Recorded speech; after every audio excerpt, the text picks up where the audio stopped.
Hello and welcome to Songs for the Struggling Artist, the blogcast. This is episode 242. My name is Emily Rainbow Davis. Here's what we're going to do. I'm going to say a few words like it's a prayer. No, I'm just going to talk at you for a second. And then I'm going to read you this blog. And then I'm going to sing you a song. So in case you're new here, that's what's happening. So as promised last week, this blog is inspired by television because that's the pattern. The last few waves of the blog is TV inspired post, pandemic inspired post, TV inspired post, pandemic inspired post. It's just swinging back and forth a little bit. I'm going to branch out. I'm branching out. Don't worry. We're not stuck in this pattern. It's just what's happening. In fact, they were not quite written that way. A few of them are kind of chunked.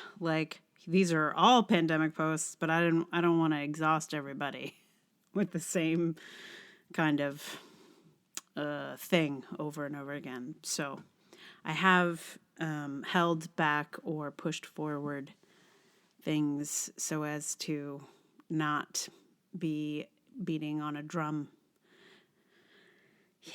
So, this one is about a show called Velvet, or inspired by a show called Velvet. Velvet is another one of these Spanish TV shows that I am able to watch on Netflix. And it also features some discussion of the show Gran Hotel, which is by the same people, and which I blogged about not so long ago, which is no longer available on Netflix, I'm sorry to say. But I think maybe back. We think it might be back. Anyway, Velvet is not as good as Gran Hotel, I will say, but it is very satisfying. And for one of the reasons I'm about to tell you in this blog post, which is called Men Crying. Disculpe, pero I cannot stop watching Spanish television shows during this pandemic. This is the third time, I know, but I'm on my fourth bamboo show, and watching it, and the others, has made me think about something I'd never really considered before. It was during the finale of season 2 of Velvet, a show about a high-fashion couture store in Madrid in the 50s, that I thought, watching that character cry is one of my favorite things on screen. I could watch that guy cry for 5 more hours. And that reminded me of how much I enjoyed the crying of another man in another show by the same production company, Gran Hotel. These creators show men crying in a way I have never seen in American media. I'll start with my favorite crying man and the one who inspired me to think about this. On Velvet, Pedro is often the comic relief of the show. He's a man who cannot stop talking, especially about the woman he loves, to absolutely everyone, strangers on the train, his boss, anyone who will listen. It's very funny and a little ridiculous, but heartfelt. And this character also cries fairly often, almost always from joy. We don't really see him crying from sadness or despair. He cries, tears streaming down his face, from love and affection. He cries with love for his son, for his friends, and for the woman for whom he pines. I find it quite beautiful. And I do not think I've ever seen such a thing on American TV. I've seen it in real life, I'm grateful to say, but on screen, never before. Anyway, the tears that really made me think about this were not Pedro's lovesick tears. They were his tears of empathy.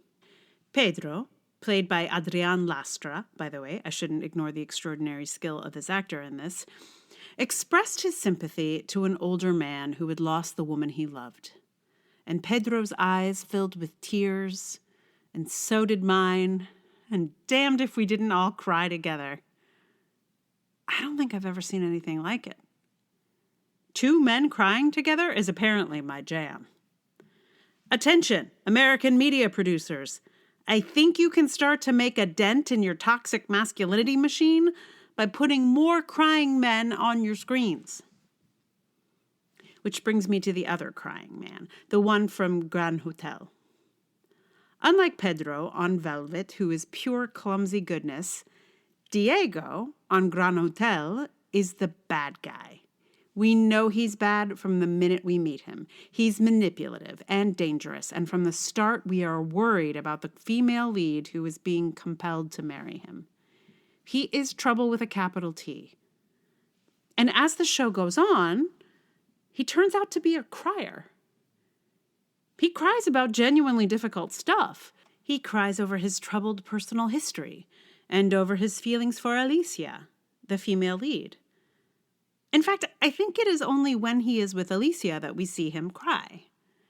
He sometimes seems to be genuinely distressed and sometimes seems to be using his emotions to manipulate her. I found it really extraordinary to watch a villain authentically cry. I feel like I've seen villains perform tears before, usually in a mocking way like, "Boo-hoo-hoo, Batman, I'll get you later." But I have never seen a bad guy use his own real tears as a weapon in his arsenal. I found it extraordinarily compelling. Because Diego's tears are successful at shifting the tone of the room he's in the fiction, but also in my response as an audience member. He evokes my sympathy too, even though I've seen all the bad things he's done. He shifts the needle, if only for a moment, and makes us sympathize with him. I've heard about women weaponizing tears and seen it demonstrated in Amy Cooper, but I'm not sure, again, except with Amy Cooper, I ever really saw how that worked. But with Diego, I understand how he's weaponized his tears, just like he's weaponizing everything else. I've never felt such a contradictory set of responses to a really terrible villain getting their just desserts before. I was mostly cheering, but also feeling sorry for him. It is masterful, both from a writing side and a performance perspective. Again, the actor should get so much applause. Thank you, Pedro Alonso. Thinking about this range of men crying within a small sample size of Spanish TV produced by Bamboo Productions, I realized how limited my experience of this in American performance has been. We fetishize tears here, of course. Actors who cry and snot win awards, so it's not that we never see men cry. But the context is so much wider for crying than what ends up on American screens. I feel like there's a door to open here. There's a way to both expand our emotional vocabulary on screen and, because things that happen on our screens impact our lives, it might spread out into our world, too. I feel like a world where more men might be allowed to be like Pedro and cry for joy and for love and for empathy would be a better world. One in which I might be able to stop watching Spanish TV exclusively. So I have gotten no further in Velvet. I was advised that the first 2 seasons were the best ones and that 3 and 4 were maybe not the greatest. So I'm waiting till I absolutely can't take it anymore and I need to get back in that world.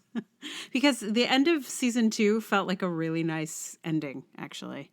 So if you are interested and you care to join me in that strategy, it feels, I don't know what happens in seasons 3 and 4, but from here it's very nice. It's a nice ending. I don't know. I don't know what this obsession with Spanish TV shows is all about, but it's real. And I tried to learn how to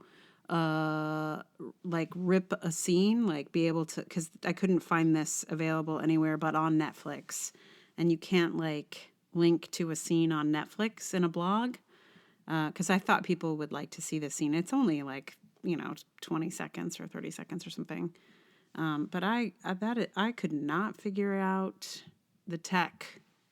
I did make a GIF of the scene, but it's not the same. It's just not the same. yeah, so I think you have to go on Netflix, unfortunately, to see it. It's the finale of season 2, if you want to see the scene, and it's pretty early on. In terms of Velvet. If you want to see Diego in Grand Hotel, it's like all over the place. He cries all the time. It's amazing. It's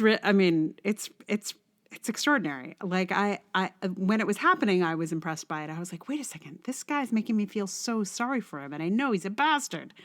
And it's just not a strategy you ever see an American actor employ. And I feel like if I had seen someone employ it on screen before, I could have been forewarned about a few people in my life. Not recently, but it's a good thing to be aware of that could happen. Anyway, I mean, nothing as bad as what happens on Grand Hotel, let me tell you. So, for a song here, of course, I had to choose one of my favorites from Free to Be You and Me, called It's All Right to Cry. And this song is sung by Rosie Greer, who is a football player. I don't know if he's still with us. But he's like, you watch the video and you're like, that is a tough guy. And he's singing a song about crying, which is really, I feel like, pretty brilliant. Marlo Thomas, my hat is off to her, because Free to Be You and Me, I mean, it was formative for me, for sure. For those of you who are unfamiliar, it was a record. Now it might be, I guess you could get it digitally, maybe. I don't know, but I had the record. And, it was like a deliberate, like looking at gender roles and hoping to shake them up a bit. And it's good stuff. So if you haven't heard Free to Be You and Me, obviously you should. It is a collection of songs and stories, and I think there may even be like a film version, like there's like film of some of them. Anyway, check it out. Also, my dad used to sing me It's All Right to Cry when I was not quite as forthcoming with my emotions as a child. So it is extra special for me. It was meant for boys, I'm pretty sure, but all of us can take it on board. It is all right to cry for all of us. So if you like the podcast, please tell someone. Thank you. And if you'd like to support it, there's patreon.com/Emily R. Davis, also Ko-fi and PayPal. All those links are in the show notes. So I will play for you shortly It's All Right to Cry by Rosie Greer. And I will just say that it's on ukulele. And I have cut the last little tag in the recording. He says at the end, like spoken over the final chords, he says, it's all right to cry, little boy. I know some big boys who cry too, which I think is incredibly important, I'm sure, for boys of certainly in the 70s when this was recorded, and probably still now. But as a young person, I definitely felt a little bit excluded by it, by being a girl. So I just thought I'd let it go, just to be as inclusive as possible in case I ever put together a second album of lullabies, and this one could go on it for everybody. Because it's all right for everyone to cry, no matter their gender. So, here it is. It's all right to cry. It's all right to cry. Crying gets the sad out of you. It's all right to cry. It might make you feel better. Raindrops from your eyes, washing all the mad out of you. Raindrops from your eyes. It's gonna make you feel better. It's all right to feel things, though the feelings may be strange. Feelings are such real things, and they change and change and change. sad and grumpy, down in the dumpy, snuggly, ugly, mean and ugly, sloppy, slappy, hoppy, happy, change and change and change. It's all right to feel things, though the feelings may be strange. Feelings are such real things, and they change and change and change. It's all right to know feelings come and feelings go. It's all right to cry. It might make you